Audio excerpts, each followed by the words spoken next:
Ram Ram friends अंधेरा చెటేగా సూరజ్ నిక్లేగా కమల్ ఖిలేగా చీకట్లు తొలుగుతాయి సూర్యుడు ఉదయిస్తాడు కమలం వికసిస్తుంది అని ఆనాడు వాజ్పేయి గారు అన్నది ఈ రోజు నిజమవుతుంది. వెస్ట్ బెంగాల్లో కమల వికాసం, బెంగాలీ హిందువులు గెలిచారు.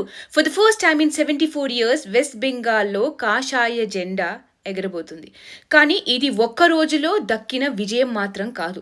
మమతా బేగంని సీఎం సీట్ నుండి దూరం చేయడమే కాకుండా ఎమ్మెల్యేలా కూడా ఓడించారు. సువేందు అధికారి గెలిచారు, మమత ఓడింది. అంటే ఎంత ద్వేషంతో ప్రజలు ఉన్నారో ఆమె మీద, ఆమె పాలన మీద అర్థమవుతుంది.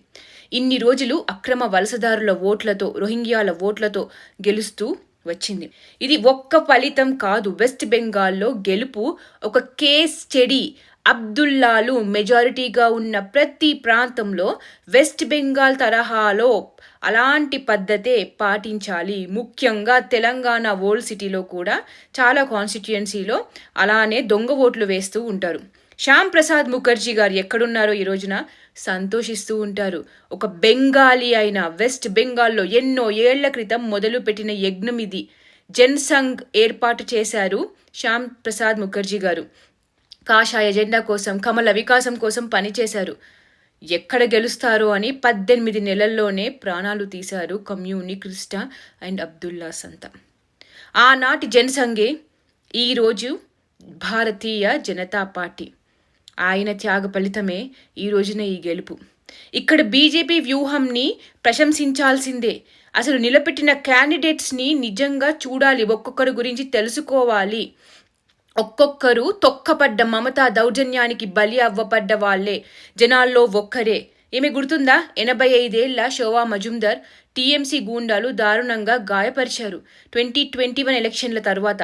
ఎందుకు? కొడుకు బీజేపీ కోసం పనిచేశాడు అని. ఆమె ప్రాణాలతో కూడా లేదు, ఆ దాడిలోనే ఆమె ప్రాణం విడిచారు. ఆమెకి జరుగుతుంది ఈ రోజున న్యాయం. ఆ కుటుంబానికి జరుగుతుంది న్యాయం.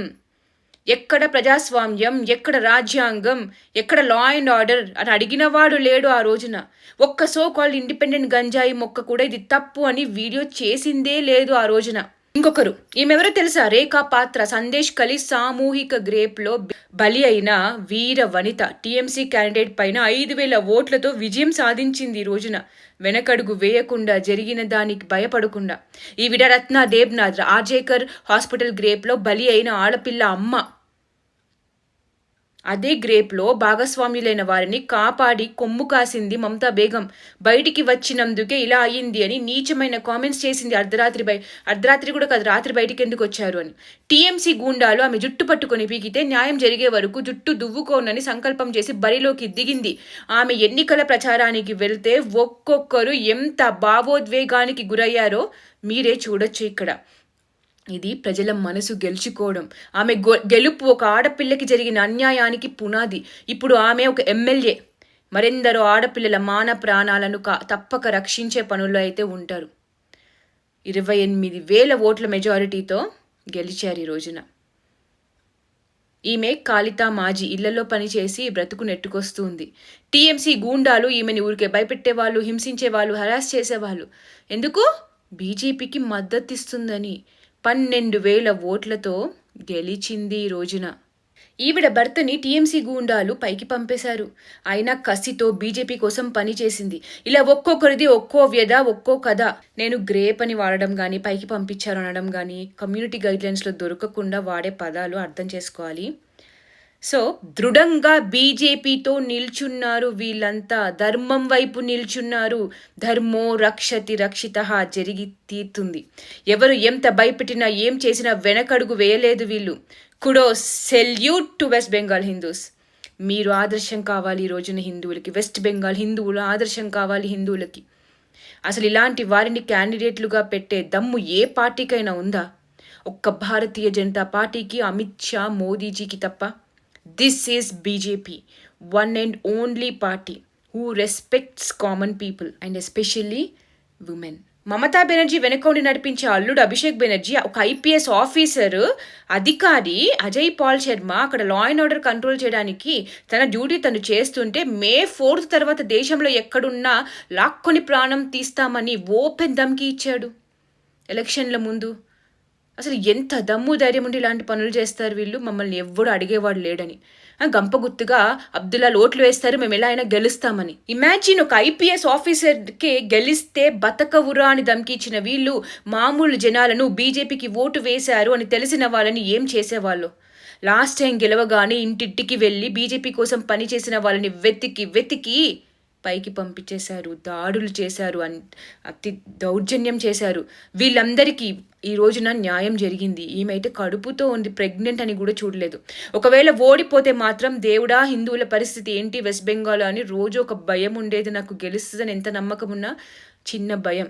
నిజంగా ఈరోజు తమ ప్రాణాలను వాళ్ళు ఓటు అనే ఆయుధంతో కాపాడుకున్నారు హిందువులు.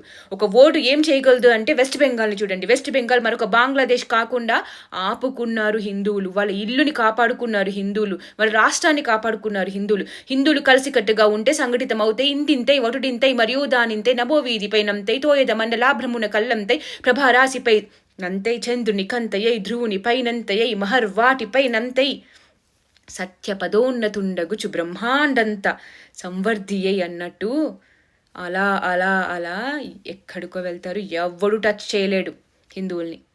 అబ్దుల్లాల బుజ్జగింపు చర్యలకు యునైటెడ్ హిందువులు ఫుల్ స్టాప్ పెట్టారు, చర్మగీతం పాడారు.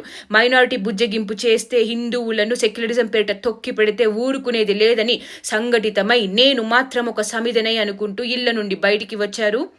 ఓటు అనే ఆయుధాన్ని వాడుకున్నారు, ఓటు వేసుకున్నారు. హిందువులను చిన్న చూపు చూస్తే ఊరుకునేది లేదు. BJP is antidote for violence, rape culture, corruption and Abdullahs appeasement. మారండి లేదా ఇలానే బుద్ధి చెప్తారు ప్రజలు. వెస్ట్ బెంగాల్లో నుండి ఇప్పుడు రోహింగ్యాలు తెలంగాణ కాంగ్రెస్ పుట్టిల్లుకు వచ్చి చేరుతారు. సో తెలంగాణలో ఉన్న వాళ్ళందరూ జరా భద్రం.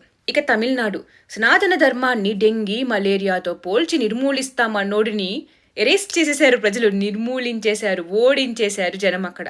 కాకపోతే మరొక్క గొర్రె చేతిలోనే పెట్టారు అంటున్నారు కొందరు. ఎంతవరకు ఆయన ప్రజలను చూసుకుంటాడో, సినిమాల్లో చూపించిన హీరోయిజం నిజ జీవితంలో ఎంత చూపిస్తాడో చూడాలి. తమిళనాడు వాళ్ళకి ఇంకా సినిమా పిచ్చి పోలేదని మాత్రం అర్థమవుతుంది.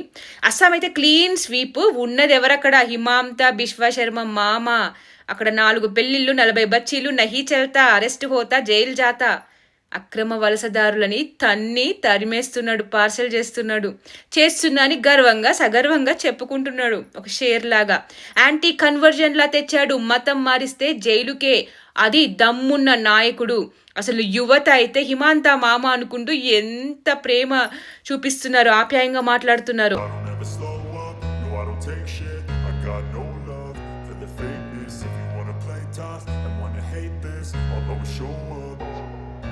I don't ever slow up, no I don't take shit. I got no love for the fakeness. If you wanna play tough and wanna hate this, I'll always show up and make a statement. I don't ever slow up, no I don't take shit. I got no love for the fakeness. If you wanna play tough and wanna hate this, I'll always show up and make a statement. Everything అది కదా ఒక నాయకుడి లక్షణం.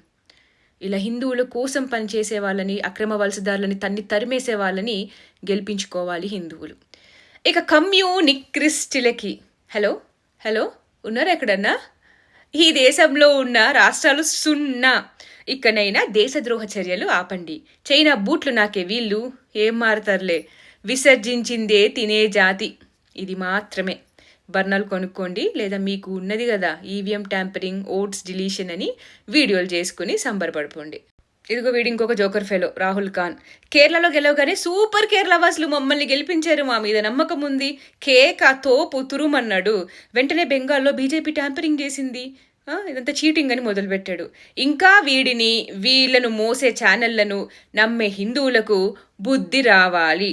So మొత్తానికైతే మమత తాను చేసుకున్న కర్మ అనే బూమరాంగ్కి బలి అయ్యింది. ఎందరో మాన ప్రాణాలు తీయించి కుర్చీ వేసుకొని కూర్చున్న ఆమె శకం ముగిసింది. ఎవడైనా కర్మ అనుభవించాల్సిందే. ఇక బంగ్లాదేశ్ నుండి వెస్ట్ బెంగాల్లోకి ఒక్క రోహింగ్యా కూడా, అక్రమ వలసదారి కూడా అడుగు పెట్టడు. యూసీసీ తెస్తా అన్నాడు అమిత్ షా. బెంగాల్లో ఆపండ్రా ఇప్పుడు.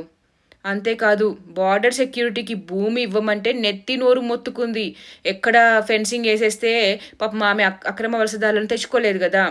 ఇప్పుడు 600 ఎకరాలలో ఫెన్స్ వేస్తున్నారు, 45 రోజుల్లో ఫినిష్ చేస్తున్నారు. దూకండ్రా. భారత్లోకి. హిందువులు this is what unity achieve today. గడప లోపల కులం, గడప బయట హిందువులం, అప్పుడే హిందువులు కాపాడబడతారు. ఇదే కావాలి మనకి, మన ధర్మాన్ని, దేశాన్ని, దేహాన్ని, 3Ds ధర్మము, దేశము, దేహము కాపాడుకోవాలి అంటే దేశం దేశభక్తుల చేతిలో, ధర్మ నిరతి పాటించే నాయకుల చేతిలోనే ఉండాలి. జయహో మోడీ. గెలిచేశాం. లేకపోతే నిజంగా భయంకర పరిస్థితి ఉండేది వెస్ట్ బెంగాల్లో ఈ రోజున. బట్ వాళ్ళే కాపాడుకున్నారు. జై భారత్, జై హింద్.